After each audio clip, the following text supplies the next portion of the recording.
In early 1942, pilots of the Royal Air Force began reporting something deeply unsettling in the skies over Europe.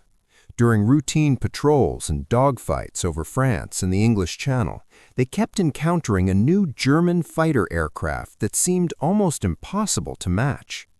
British pilots flying the reliable Supermarine Spitfire suddenly found themselves outperformed in speed, climb rate, and firepower. The aircraft responsible was the mysterious and highly advanced Focke Wulf Fw-190.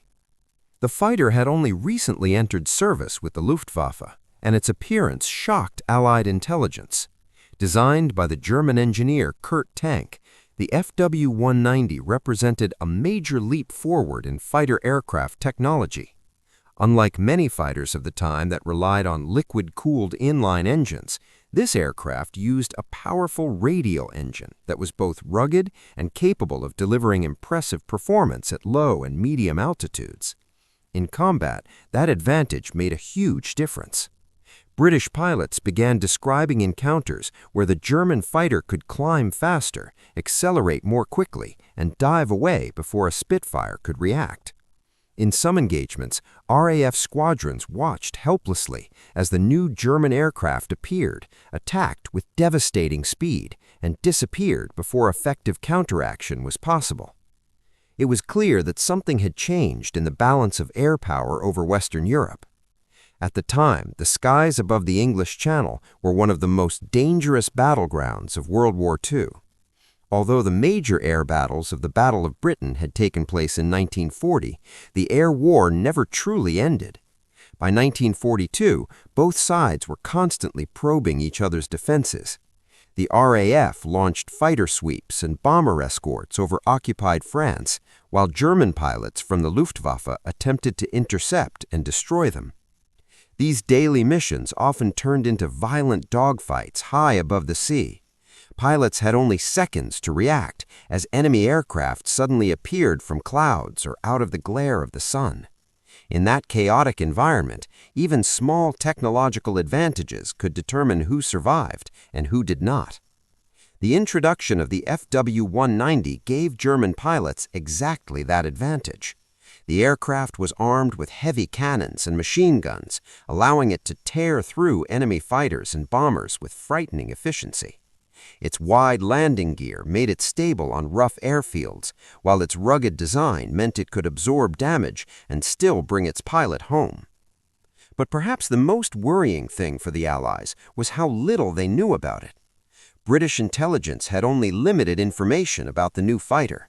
Reconnaissance photographs showed its distinctive shape, short, powerful wings, and a round engine cowling, but details about its engine, weapon systems, armor protection, and performance remained largely a mystery. RAF engineers and analysts desperately wanted to examine one of these aircraft closely, but that seemed almost impossible. German pilots operating the Fw-190 usually flew from bases deep inside occupied Europe. If one was damaged in combat, it would almost always crash in territory controlled by Germany or its allies. Even if an aircraft went down over the sea, it would likely sink before anyone could study it. The chances of the Allies capturing one intact were incredibly small. Meanwhile, the psychological effect on RAF pilots was growing. Many fighter squadrons began reporting that the new German aircraft seemed capable of dictating when and how combat happened. If a German pilot wanted to engage, he could close the distance rapidly.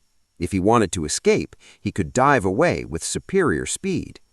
For experienced RAF pilots, this was both frustrating and dangerous. The Spitfire remained an excellent aircraft, but the new German fighter appeared to hold several critical advantages in real combat conditions. Some pilots even began referring to the Fw-190 as the most formidable enemy aircraft they had yet encountered. British commanders realized that understanding this aircraft had become a priority. If the RAF was going to counter the Fw-190 effectively, they needed hard data. They needed to know its exact speed, its turning capabilities, its engine limits, its weaknesses, and the best tactics to fight it. But without a captured aircraft, much of that information remained guesswork. RAF intelligence officers analyzed combat reports from returning pilots, trying to piece together clues. They studied photographs, intercepted radio messages, and fragments of wreckage recovered from crashed aircraft. Yet none of these sources provided the full picture. Without the chance to inspect a complete fighter on the ground, the mystery remained. At the same time, German propaganda proudly promoted the new aircraft as proof of the technological superiority of the Third Reich. The FW-190 quickly became a symbol of German air power. Luftwaffe pilots who flew it were confident in their machine, and many believed it gave them a decisive advantage over their Allied opponents. Across the English Channel, RAF squadrons continued their daily missions. Pilots climbed into their cockpits, knowing that at any moment they might encounter the deadly new German fighter. Some engagements ended in victory for the British, but others ended with aircraft falling into the cold waters below. The skies were becoming a proving ground for one of the most advanced fighter aircraft of the war. Yet fate sometimes works in strange and unexpected ways. In the middle of this intense technological rivalry, no one in Britain expected that the secret of Germany's most advanced fighter would soon arrive in the most unlikely way imaginable, not through espionage, sabotage, or a daring commando raid, but through a simple navigational mistake made by a single German pilot. That pilot was Armin Faber, a young officer flying with the Luftwaffe. Like many fighter pilots of the time, he was trained to operate in fast-moving and extremely dangerous combat situations. Missions over the Channel could change in seconds, and survival often depended on quick decisions and accurate navigation. On the day that would change aviation history, Faber took off in his powerful Focke Wulf Fw-190 for what seemed like a routine combat operation. The skies over the Channel were already crowded with aircraft from both sides, and another confrontation between German and British fighters was about to unfold. None of the pilots involved could have imagined that the events of that mission would soon lead to one of the most extraordinary intelligence victories of the entire war. Within a matter of minutes, confusion in the air, a series of small mistakes, and a single wrong assumption would guide one of Germany's most secret aircraft directly into enemy hands. And when the aircraft finally touched down, it would not be on a German runway. It would land quietly at a British airfield, perfectly intact, delivering to the Allies the very machine they had been desperate to study. By the summer of 1942, the skies above the waters separating Britain and occupied Europe had become one of the most dangerous arenas of the air war. Every day, fighters from the Royal Air Force crossed the Channel on offensive sweeps over German-controlled territory, hoping to lure aircraft from the Luftwaffe into battle. These missions were designed to wear down German fighter strength and keep pressure on the enemy long before the Allies were ready to launch a full invasion of Europe. For the pilots on both sides, these encounters were sudden, chaotic, and often terrifying. High above the cold waters of the Bristol Channel and the English Channel, aircraft would appear from nowhere, diving out of clouds or the glare of the sun.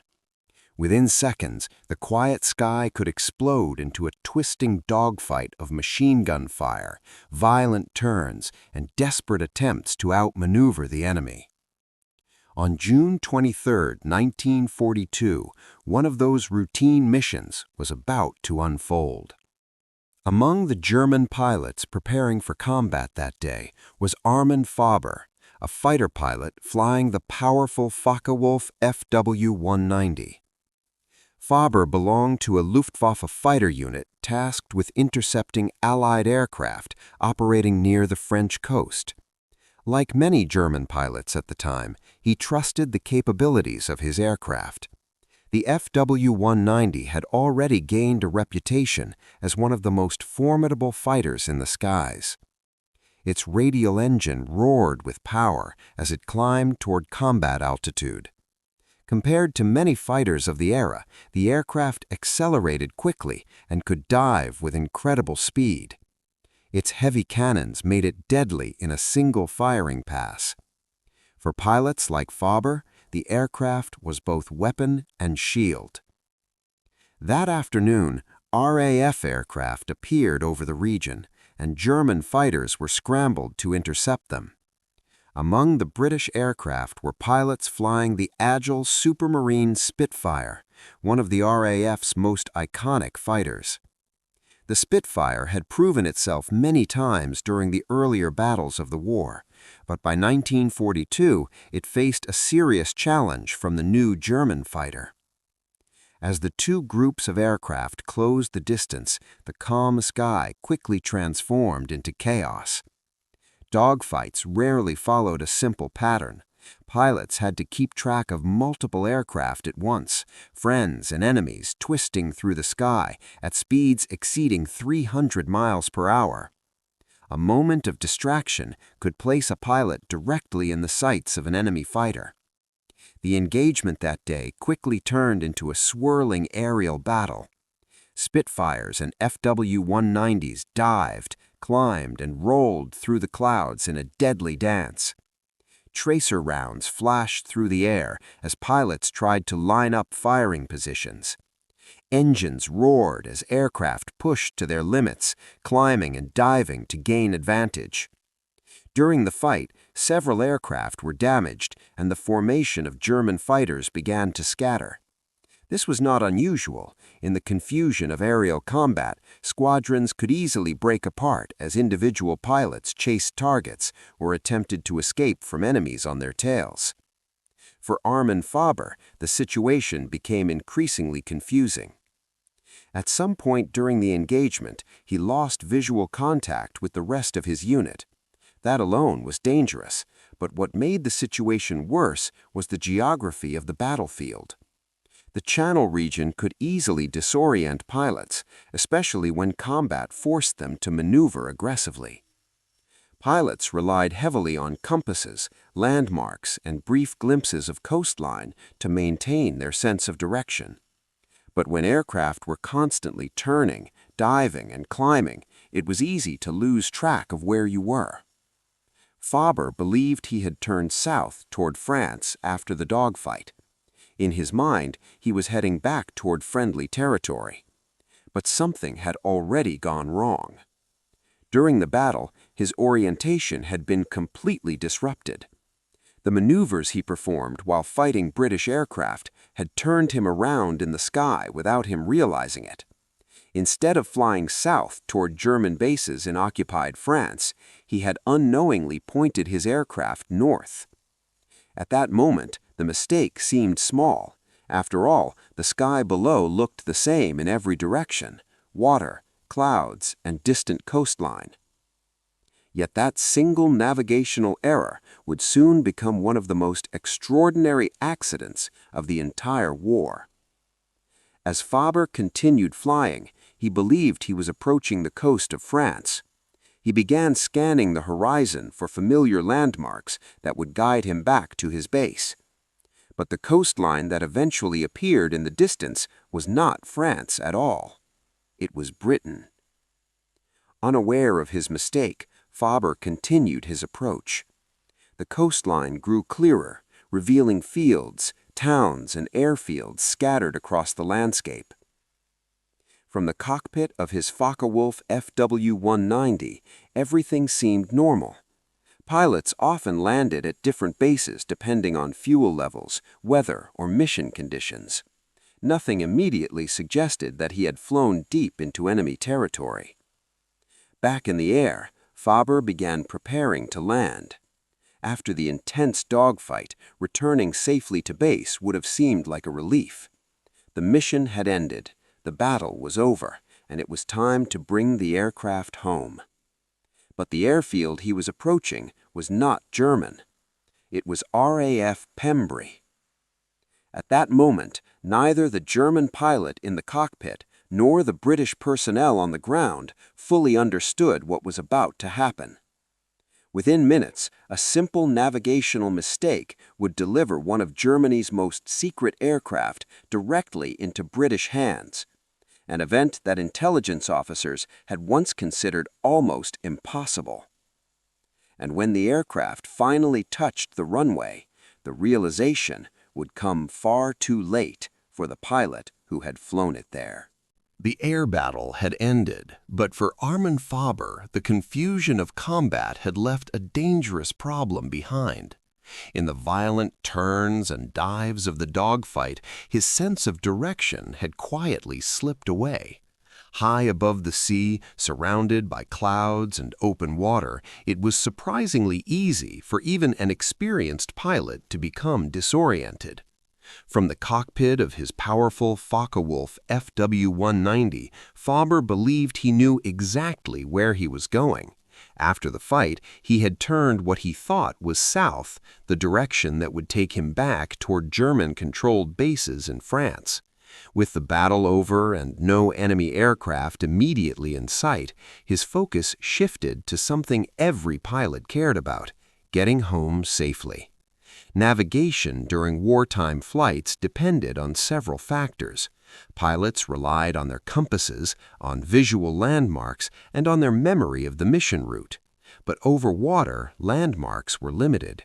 Clouds could obscure the coastline, and after a stressful dogfight, it was easy for a pilot to misjudge which direction he had turned. Faber's compass appeared to confirm what he already believed. In reality, however, the aircraft had been turned around during the battle. Instead of flying south toward France, he was steadily flying north. At first, nothing seemed unusual. The sea stretched beneath him, reflecting the afternoon sunlight. Far below, ships occasionally cut thin lines through the water, but from thousands of feet in the air, they were too small to offer reliable navigation clues. Time passed. Fuel slowly burned in the engine of the Fw-190 as the aircraft continued its steady course. Eventually, a coastline appeared ahead. To Faber, it seemed exactly what he expected to see, land that he assumed was the northern coast of France. From the air, coastlines can look remarkably similar, especially when viewed from unfamiliar angles. Beaches, fields, and small towns often blend together into patterns that are difficult to recognize at high speed. Confident he was returning to friendly territory, Faber relaxed slightly. The tension of combat faded as he prepared for landing procedures. He began looking for an airfield. Fighter pilots often landed at whichever base was closest or most convenient after a mission. With fuel levels always a concern, choosing the nearest runway could be the safest option. In wartime, it was not unusual for pilots to land at airfields they had never visited before. Soon, he spotted exactly what he needed: a runway. From the cockpit, the airfield appeared normal. Long runways cut across open land, buildings stood nearby. To a pilot searching for a safe landing, it looked like a perfectly suitable base. But the airfield Faber was approaching was not in France. It was in Britain. On the ground, personnel at RAF Pembrey were carrying out ordinary tasks. Mechanics worked around parked aircraft, ground crews moved equipment across the airfield, pilots prepared for their own flights. Airfields during World War II were constantly busy, with aircraft coming and going throughout the day. Yet what happened next was something none of the men on the ground had ever seen before. In the distance, someone noticed an approaching aircraft. At first, there was nothing especially alarming about it. Aircraft frequently returned from patrols or training flights. But as the plane came closer, something began to look strange. The shape of the aircraft was unfamiliar. The round nose of the engine, the thick wings, and the distinctive outline did not match any British aircraft stationed at the base.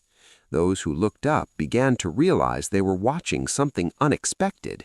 The aircraft approaching the runway was clearly German, yet instead of attacking the airfield or flying overhead at high speed, it was lining up calmly for a landing. Inside the cockpit, Armin Faber remained unaware of the danger. To him, everything still appeared normal. The runway stretched out ahead exactly as it should. The surrounding buildings looked like the typical structures found at military airfields.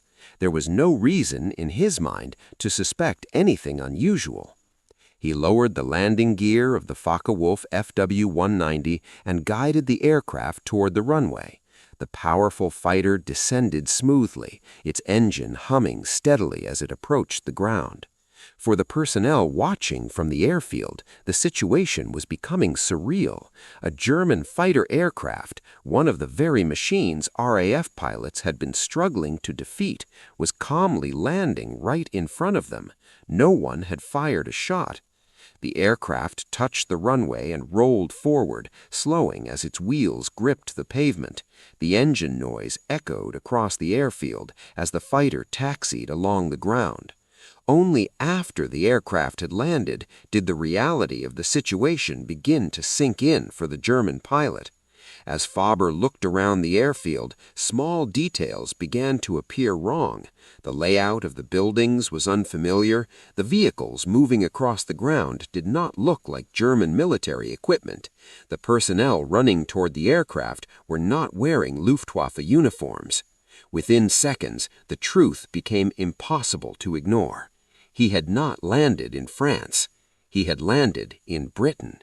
The realization must have been shocking. Moments earlier, he believed he had safely returned to friendly territory. Now he was sitting inside one of Germany's most advanced fighter aircraft on a British airfield, surrounded by enemy soldiers. There was no possibility of escape. The aircraft engine was shut down, and RAF personnel quickly surrounded the fighter. Armed guards approached carefully, unsure what the pilot might attempt. But there was little he could do. Armin Faber climbed out of the cockpit and was immediately taken into custody. In the span of just a few minutes, an extraordinary event had unfolded.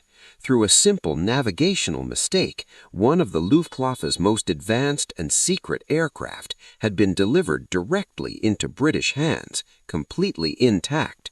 For the man at RAF Pembrey, the significance of what had just happened was only beginning to become clear.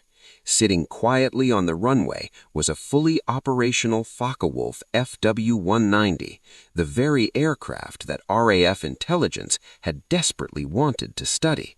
Within hours, news of the incredible capture would spread through British command. Engineers, intelligence officers, and test pilots would soon gather to examine the fighter in detail. What had begun as a routine dogfight over the sea had ended in one of the most unlikely intelligence victories of the entire war, and the secrets inside that aircraft were about to change the way the Allies fought in the skies. When the engine of the Focke Wulf Fw-190 finally went silent on the runway at RAF Pembrey, the moment felt almost unreal for the British personnel standing nearby.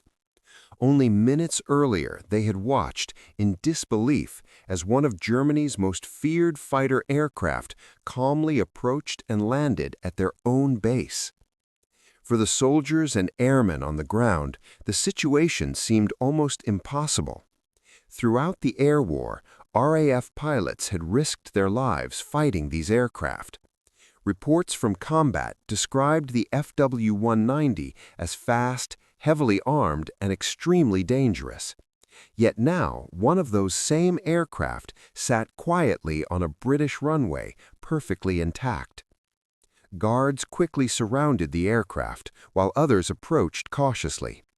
The pilot, Armin Faber, had already realized the magnitude of his mistake.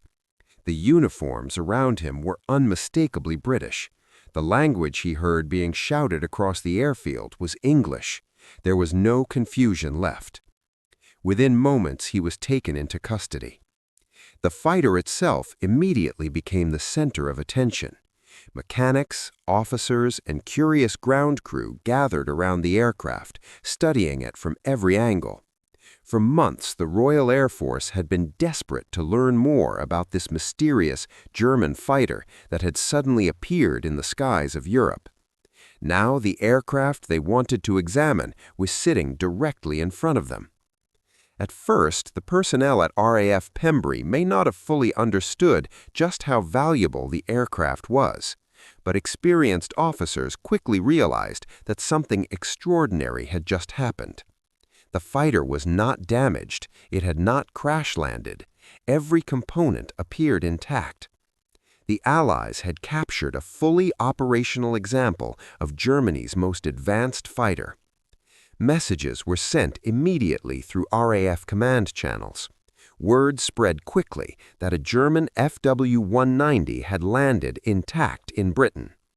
The reaction among intelligence officers was immediate and intense. This was the opportunity they had been waiting for since the aircraft first appeared in combat. Soon, arrangements were made to secure the aircraft and move it for further examination. Before it could be studied by specialists, however, the aircraft had to be inspected carefully to ensure it was safe. Engineers approached the fighter with caution. There was always a possibility that enemy aircraft might contain traps or hidden damage. But the inspection revealed something remarkable. The aircraft was completely operational. Fuel systems, control surfaces, and weapons were all present and undamaged.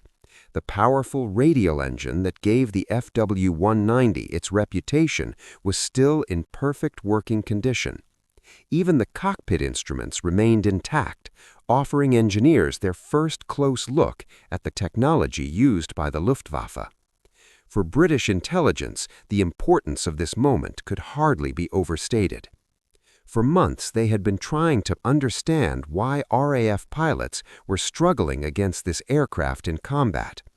Reports from combat could only reveal so much.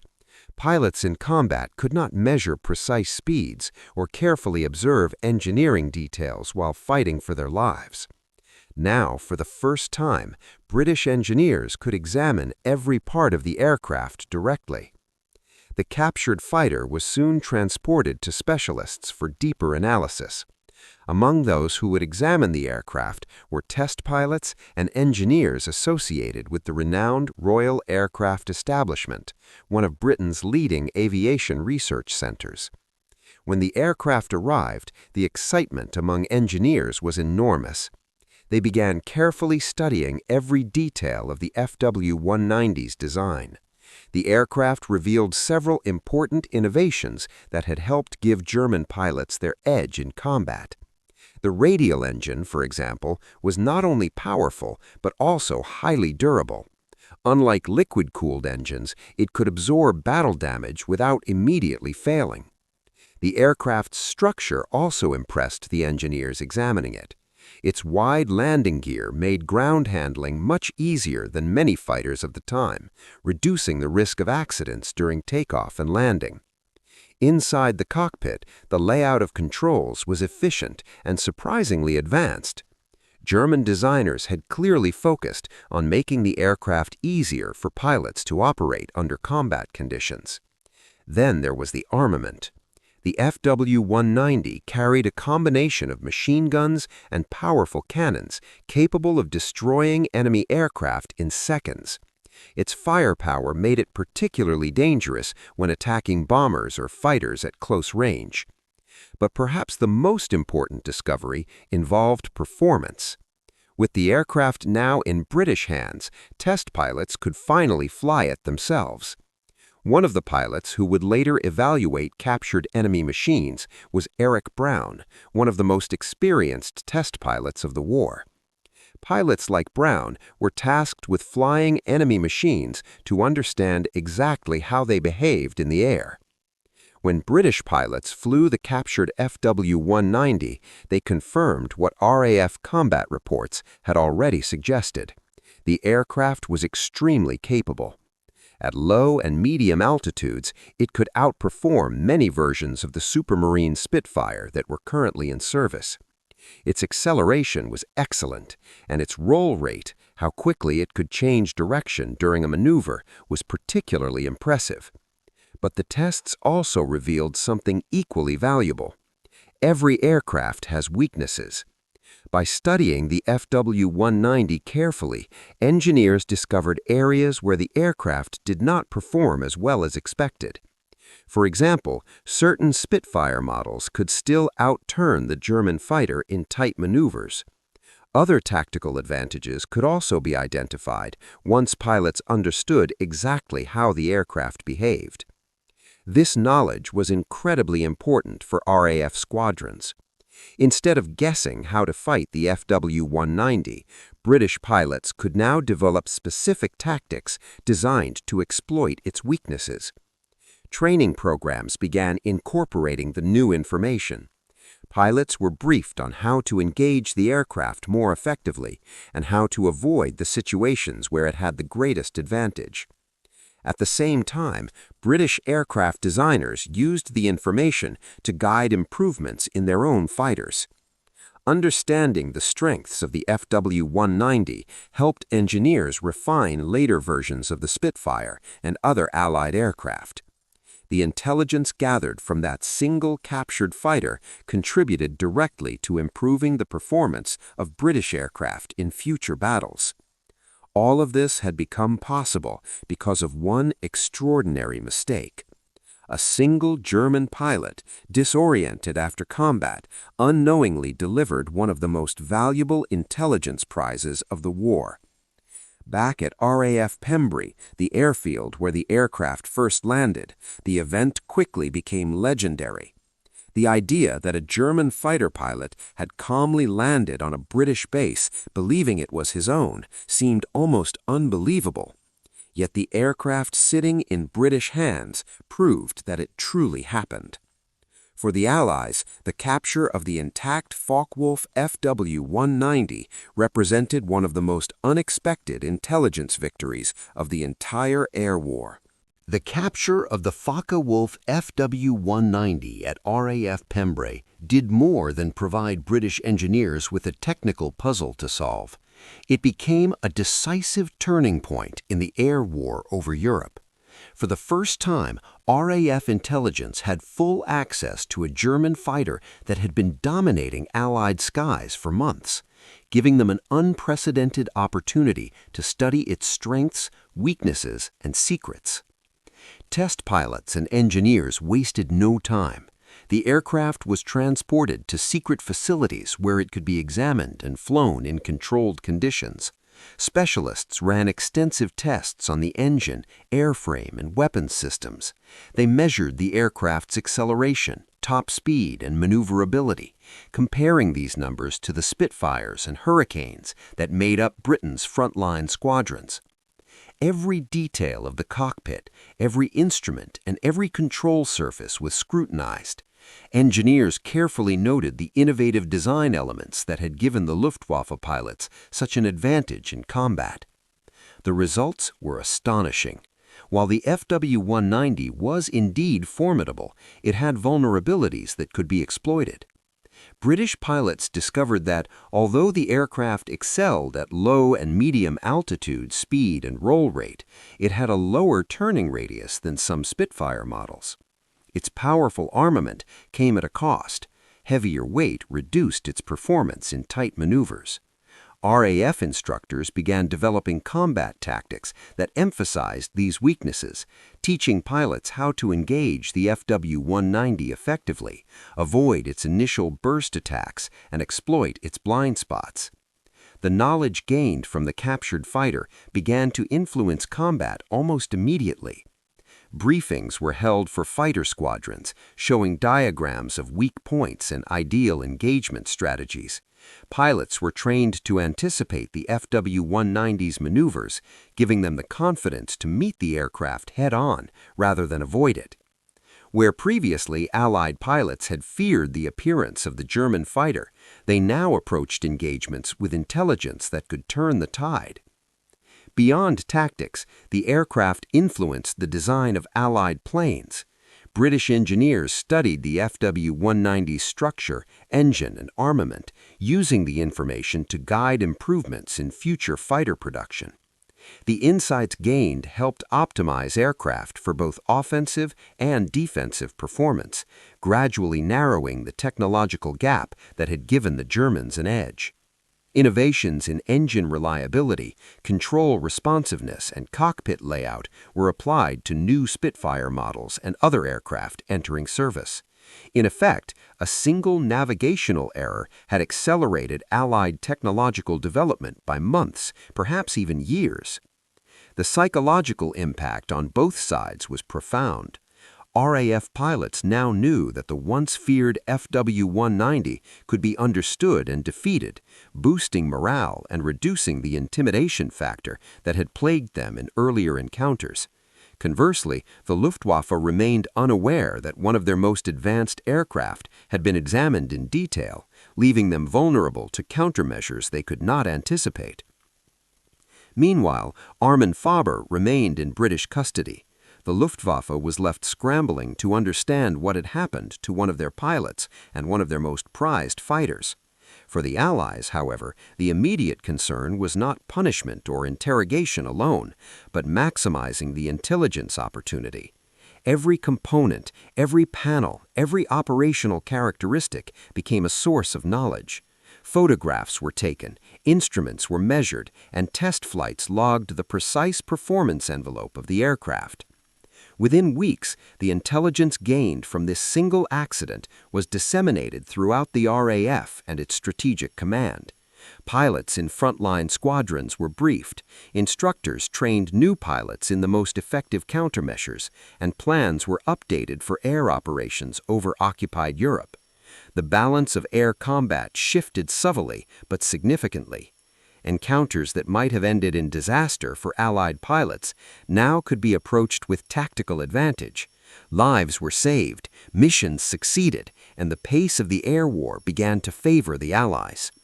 In a broader sense, the event highlighted the extraordinary impact of seemingly small errors in wartime. A single pilot, confused and disoriented, had unknowingly delivered a strategic asset that affected thousands of lives and countless missions. Faber's honest mistake, combined with the RAF's ability to seize the opportunity, demonstrated how intelligence, technology, and human error could change the course of conflict. The FW-190 captured at RAF Pembrey became more than a machine. It became a symbol of how knowledge could outweigh fear and how careful study could turn a moment of chaos into a decisive advantage. Its secrets, once the guarded pride of the Luftwaffe, were now tools for the Allied effort, saving lives and shaping the outcome of aerial engagements for the rest of the war. In the end, the story of this aircraft and its accidental landing illustrates a simple truth about war. Sometimes the smallest mistake can create the largest opportunity. One misjudged turn in the sky gave the Allies insight, strategy, and confidence that no reconnaissance mission or intelligence report could have matched. In just 5 minutes, the course of aerial warfare had shifted, proving that chance, courage, and the keen eyes of intelligence officers together could change the fate of a war.